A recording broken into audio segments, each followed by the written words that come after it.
رحمانی صاحب، میں اللہ رب العالمین سے دعا کرتا ہوں کہ اللہ استاد محترم کو صحت والی ایمان والی زندگی عطا فرمائے، اور یہ جو انہوں نے پھول لگایا اللہ اس کو تا دیر قائم اور دائم فرمائے، اور اسی طرح مبارک کے مستحق ہیں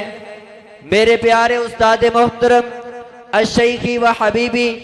و سیدی و مرشدی الشیخ قاری ابو ذر غفاری حافظہ اللہ تعالی و رعا۔ میں ان کے لیے دعا کرتا ہوں، آپ آمین کہہ دیجئے کہ اللہ رب العالمین استاد محترم کو صحت والی ایمان والی زندگی عطا فرمائے، جو انہوں نے ہم پہ محنت کی ہے اور جو آج محنت کر رہے ہیں، اللہ استاد محترم کی محنت کرنا اپنی بارگاہ میں قبول و منظور فرمائے۔ اور انشاءاللہ میں چند منٹوں کے اندر اپنی بات کو ختم کروں گا۔ الحمدللہ وحدہ والصلاة والسلام علی من لا نبی بعد، اما بعد فاعوذ باللہ من الشیطان الرجیم، بسم اللہ الرحمن الرحیم۔ لقد کان لکم فی رسول اللہ اسوۃ حسنہ، منزل سے بڑھ کر کے تو منزل تلاش کر، منزل سے بڑھ کر کے منزل تلاش کر، مل جائے تجھ کو دریا تو سمندر تلاش کر، ہر شیشہ ٹوٹ جاتا ہے پتھر کی نوک سے، پتھر ہی ٹوٹ جائے وہ تیشہ تلاش کر، ایمان تیرا لٹ گیا رہزنوں کے ہاتھ سے، ایمان تیرا لٹ گیا رہزنوں کے ہاتھ سے، ایمان تیرا بچا لے وہ رہبر تلاش کر، ہر شخص چل رہا ہے عداوت کی آگ میں، اس آگ کو بجھا دے وہ پانی تلاش کر، کرے سوار اونٹ پر، کرے سوار اونٹ پر اپنے غلام کو، خود پیدل چلے وہ آقا تلاش کر۔ حضرات گرامی قدر، جب میں یہاں تقریر کرنے آ رہا تھا تو میرے ذہن کے اندر میرے اکابرین کی تاریخ میری دماغ کی سکرین پر چل رہی تھی، تو کبھی مجھے دلی کے چوکوں میں مارے کھانے والا سید نذیر حسین محدث دہلوی یاد آ رہا تھا، تو کبھی مجھے اہل حدیث کی تنظیم سازی کرنے والے مولانا اسماعیل رحمت اللہ کی یاد آ رہی تھی، تو کبھی مجھے اپنے سینے کو چھلی کروانے والا حبیب الرحمن یزدانی کی یاد آ رہی تھی، تو کبھی مجھے اہل تشیع کا منہ بند کرنے والا، صحابہ سے بغض رکھنے والوں کے بارے میں بولنے والا علامہ شہید کی یاد آ رہی تھی۔ کون علامہ ہے جس نے صدیق کی صداقت کا ڈھمکا بجا دیا، فاروق کی عدالت کا لمکا بجا دیا، ذوالنورین کی سخاوت کا نعرہ بلند کر دیا، علی اور حیدر کردار کے بارے میں لوگوں کو بتا دیا، اور آج میں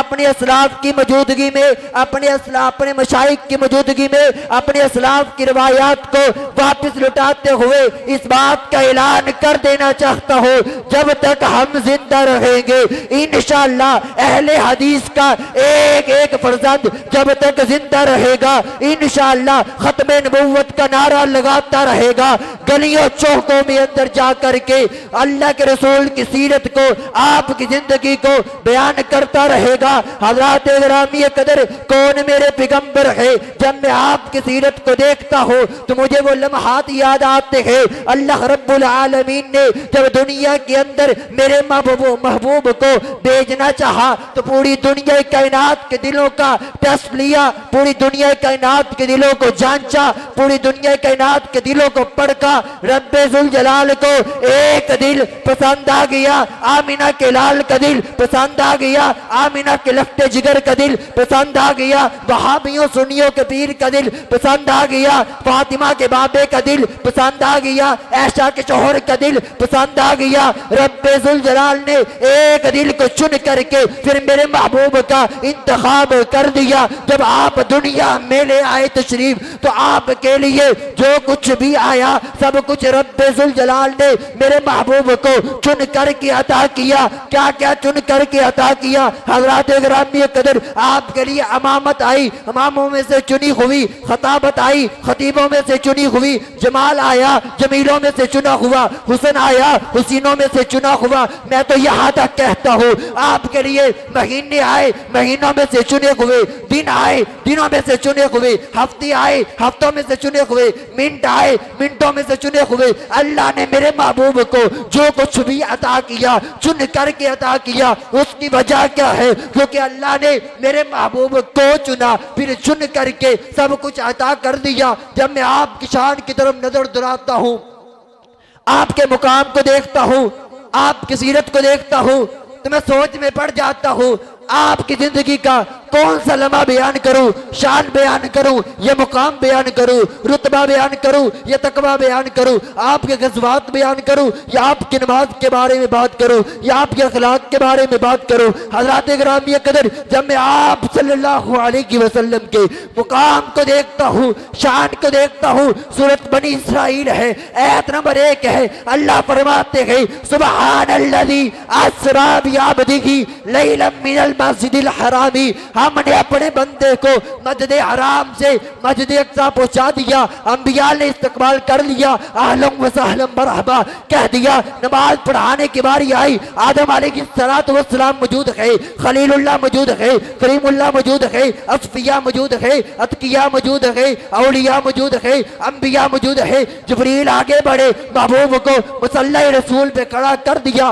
آپ امام ہے، انبیاء مقتدی ہے، آپ امام ہے، خلیل اللہ مقتدی ہے، آپ امام ہے، ذبیح اللہ مقتدی ہے، آپ امام ہے، اصفیاء مقتدی ہے۔ پھر میں پنجابی میں کہا کرتا ہوں جتے ہووے محمد ہو کوئی نہیں سکتا، جتے ہووے محمد ہو کوئی نہیں سکتا۔ ارے سیال گوڑ کی درسی سے اٹھنے والا علامہ اقبال بولا تھا، ہر ابتدا سے پہلے ہر ابتدا سے پہلے ہر انتہا کے بعد ذات نبی بلند ہے، ذات خدا کے بعد دنیا میں احترام کے لائق ہے جتنے لوگ، میں سب کو مانتا ہوں مگر مصطفیٰ کے بعد۔ حضرات گرامی قدر، جب میں آپ کی شان کو دیکھتا ہوں، آپ کے مقام کو دیکھتا ہوں، آپ کے رتبے کو دیکھتا ہوں، پھر میں تقریر کے انداز میں جا کر کے اللہ سے عرض کیا، اے اللہ تو نے دنیا کے اندر بڑے نبیوں کو بھیجا، بڑے پیغمبروں کو بھیجا، لیکن یہ جو ایک تیرا نبی ہے نا، تو نے اس کو بڑا مقام دے دیا ہے، بڑی شان عطا کر دی ہے، بڑی عزت عطا کر دی ہے۔ اللہ کہتے ہیں ہاں ہاں بات تو ایسے ہی ہے،